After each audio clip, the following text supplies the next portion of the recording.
My love of books began with my parents reading to me when I was little.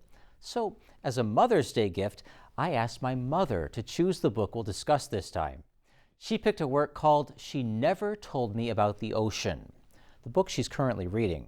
It's the first novel by a Harvard University writing instructor who's also had a biography and books of poetry published. The author writes her novel is dedicated to all my mothers before and all my daughters after, so it's appropriate for your mother's holiday. And it takes place on a tropical island, making it fit for summer reading. Here to tell us about her book is author Elisabeth Sharp McKetta. Great to see you, Elisabeth. It is so great to see you, Paul. Thank you so much. Oh, it's our pleasure. What would you like us to know about the story in your book? The story in my book, She Never Told Me About the Ocean, I meant it to be a mythology of mothers and daughters, exploring what happens when they can't see eye to eye and also what happens when they can. And I told it through 4 first-person narrators, and all of them are centered around the relationship between a young woman named Sage and her mother Morella, who lost her firstborn son when Sage was just before Sage was born, and has been stuck in grief ever since. So Sage was born into her mother's grief and has lived there her whole life. And my story begins the year she turns 18 and learns about this grief's source. As you were saying, an 18-year-old named Sage discovers a family secret while her grandmother is on her deathbed, that Sage had an older brother who drowned. Where did this idea come from? Yes, this idea came from a story that I've heard my whole life from my own mother, who I should say here is not in the least bit, not at all like Morella in the story. But she told us a story when we were kids that really haunted me. When she was about 6 or 7 years old, she was charged with watching her younger brother when they were at the swimming pool in Texas, where they grew up. And she looked away and he fell in and he sank to the bottom of the pool. And for all purposes had drowned. But her father was a doctor, and he looked outside and saw that the boy was not there, and he jumped in the pool, brought him out, and was able to resuscitate him. And this was such an important story for my mother and impacted how she parented her 4 children. We were all given swimming lessons before we could properly walk. We grew up in Texas. We had a swimming pool, but it always had, many links and many locks. And the rule was we could never swim alone. We were forbidden to drown.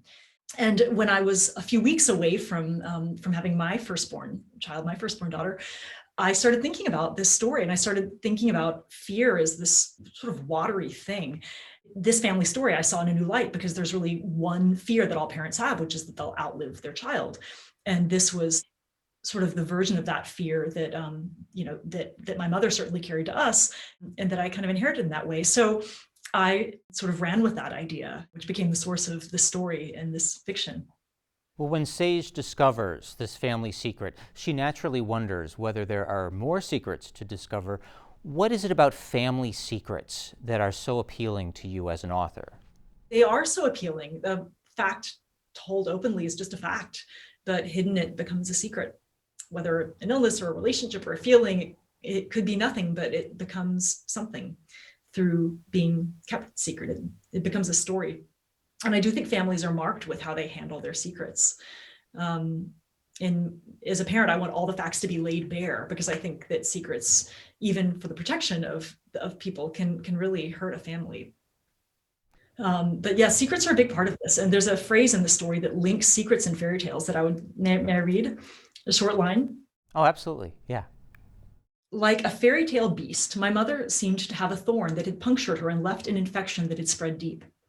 If I could only decipher the story, I could draw out the thorn, clean the wound, and let sunlight heal it. And then we could finish our story in some other way.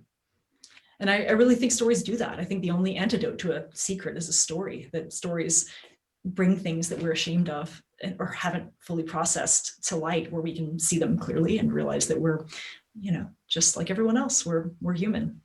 That is very much like a fairy tale, the extraction of a thorn being a method for potential healing.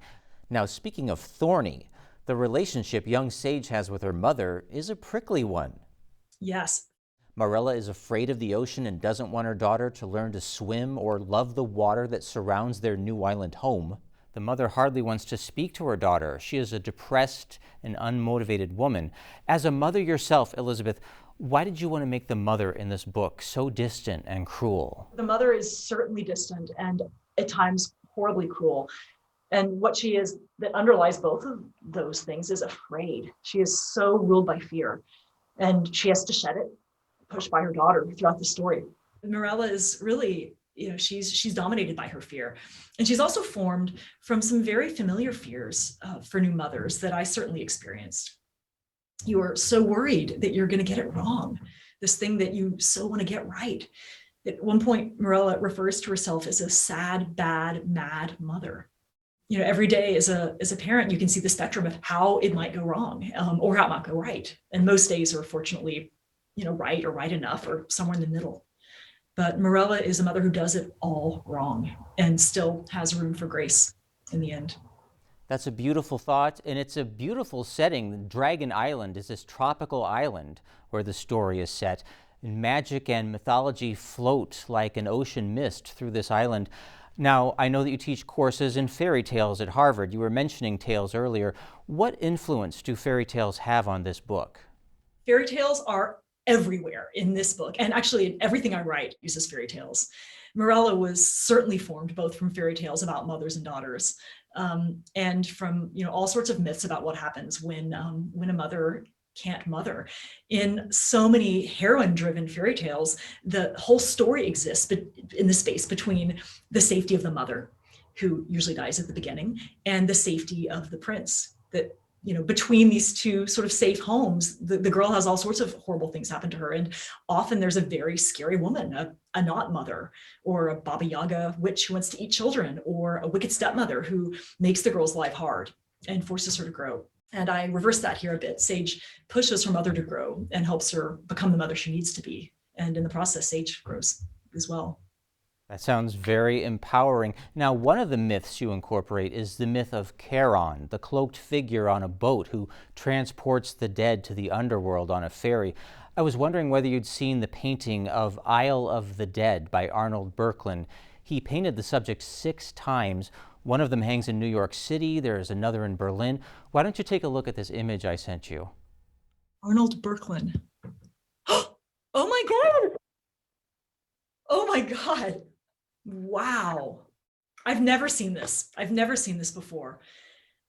And what is so cool about this is pretty much exactly how I imagined the hidden entrance to the land of the dead. I cannot even believe this. This is so neat. I pictured it as this kind of Van Goghish rock-like setting, with these sort of spiry, almost floral looking rocks that just rise up with these sort of trees that look like rocks or rocks that look like trees just coming from the middle of the ocean. That is amazingly linked to the way that I imagined it. And we've got, what do we have? Is it someone in a boat? It's Charon. Yeah, that's commonly believed to be Charon rowing one of the spirits to the underworld. Oh my gosh. Thank you so much for sending this. I feel after we get off the call, I'm going to do some Googling and learn some more about this. This is wonderful. Well, Elisabeth, you can certainly make a pilgrimage to one of the museums that has one of these original canvases hanging on display. And you and I have talked about making pilgrimages before to actual places that have inspired authors and artists. And I actually went to the English cemetery in Florence, Italy, because that artist, Berkland, was inspired by its tall cypress trees, and they appear in the paintings. I sent you some photos I took. Wow. This is so neat, Paul, to see these and to just come up close to the object, to the thing that inspired the art. I love that, and to sort of get to the source of it. Is there any place I could visit that inspired a scene or a place in your book? Oh my gosh. This is a good question. And this is a funny question because it is this tropical island where water is everywhere, but I've never lived on an island. But what I was sort of imagining, this town sort of dedicated to the ocean, one of the places I drew from was a beach that we used to go to when I was a kid a lot I grew up in Texas, called Port Aransas, this tiny little beach town. And it had this souvenir shop that had kind of all the things you'd expect shirts with shark bites taken out of them and, coral necklaces. And we loved going there. We would go and spend all of our money at the souvenir shop. That I remember being just this bright acid pink. Although I actually Googled it and I think I got the color wrong, but that I drew on in my imagination. So I guess I could say Port Aransas souvenir shop, Islander souvenirs. Got a bit of a cameo. That's a great question. Oh, please read that part for us. I walked past a bookstore called the Page Turner, past the acid pink souvenir shop that sold cheap coral necklaces and t-shirts with jagged red rimmed holes in the side to look like shark bites. Wow, that's pretty direct. I was expecting you to say you'd explored some exotic place that wound up in your book on this island, but instead we get this roadside souvenir shop selling kitsch. You never cease to surprise me. And speaking of surprises, my mother was noticing how your character Sage relates to people in a very unexpected way, not by how they look, but more by how they smell. She describes her father as smelling like rotten fish. A young man she meets smells like clean laundry or hot pavement or a sweaty boy. Yes. Now, I find that interesting that the character who relates to people's scents is named after a spice, sage. I love that point. I love that you connect her name and the smell. And speaking of names, you named the mother character Morella. That is a variation of the name Morella. Have you ever read the Edgar Allan Poe story called Morella about the mother who dies and her spirit lives on in her daughter? It's another mother-daughter story. I've never read it, and I love Poe, and so now I'm going to have to read it. And that feels like, that feels like one of those wonderful cauldron of story moments. One of my wonderful friends who's a fairy tale scholar, Maria Tatar, describes the cauldron of story, that we all just kind of dip into these stories that we collectively know, that even if we don't remember reading them or don't even remember anyone telling them to us, that we somehow know a version of Cinderella. We don't know how we know it. We somehow know a version of Jack and the Beanstalk. Who knows how? That we sort of share these stories across time and across place, and they're just part of our collective imagination. And then as writers, they're sort of the building blocks that we draw from when we're creating a story of our own. Now that you ask that, when I think back to how she got her name, it was thinking of all the words and all the languages I knew for sea. Mar is one in Spanish, and one of the fairy tales at the heart of this is Cinderella. And so I sort of linked those two. But I love that there's a Poe link. I feel Poe does the coolest stuff with all of the taboo subjects that fairy tales do all the same cool stuff with, that they take us to the sort of scariest places. And in fairy tales, we get out of them at the last minute and live happily ever after. But with Poe, of course, we don't. Poe's endings are usually hopeless and sinister. Now, your book, it does go to some very sinister places, some mythological places like the underworld of the dead. Ultimately, Elisabeth, do you think we'll be happy that we read this book? I hope so. I hope so very much. And the story ends with hope. The story ends with turning away from water to water, away from the mother who's turned away from life for so long, turns back to life. And I do think that the lesson, and I think it really was, that the only antidote to fear of death is love of life. Well, what an uplifting message. And my mother tells me how excited she is reading this book. She'll say, oh, a big shift just happened to the plot and there's going to be consequences. And hearing about the book just reminds me all over again about the joy of reading and of turning the page for a new adventure. So thank you so much, Elisabeth, for sharing this story with all of us. Thank you so much, Paul, for these beautiful questions. And thank you to your mother for recommending it. I can't tell you how much I appreciate that.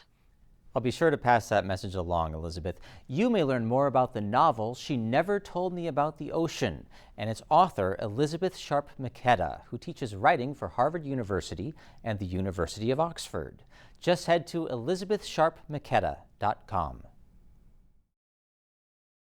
Spotlight is supported by the Glenn and Carol Pearsall Adirondack Foundation, dedicated to improving the quality of life for year-round residents of the Adirondack Park.